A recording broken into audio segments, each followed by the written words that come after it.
بسم الله الرحمن الرحيم. أفحسب الذين كفروا أن يتخذوا عبادي من دوني أولياء إنا أعتدنا جهنم للكافرين نزلا قل هل ننبئكم بالأخسرين أعمالا الذين ضل سعيهم في الحياة الدنيا وهم يحسبون أنهم يحسنون صنعا أولئك الذين كفروا بآيات ربهم ولقائه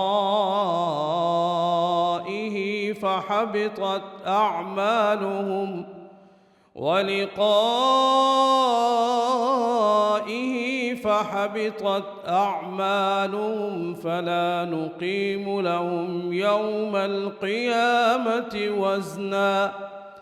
ذلك جزاؤهم جهنم بما كفروا واتخذوا آياتي ورسلي هزوا إن الذين آمنوا وعملوا الصالحات كانت لهم جنات الفردوس نزلا خالدين فيها لا يبغون عنها حولا قل لو كان البحر مدادا لكلمات ربي لنفد البحر قبل أن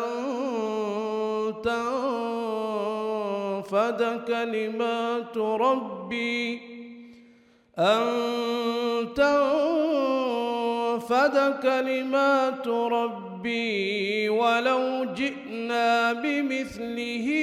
مددا قل إنما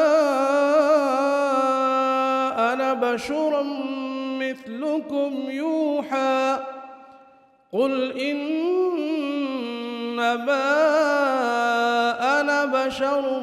مثلكم يوحى إلي أنما إلهكم إله واحد فمن كان يرجو لقاء ربه فليعمل عملا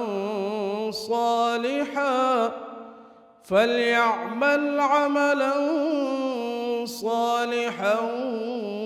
ولا يشرك بعبادة ربه أحدا.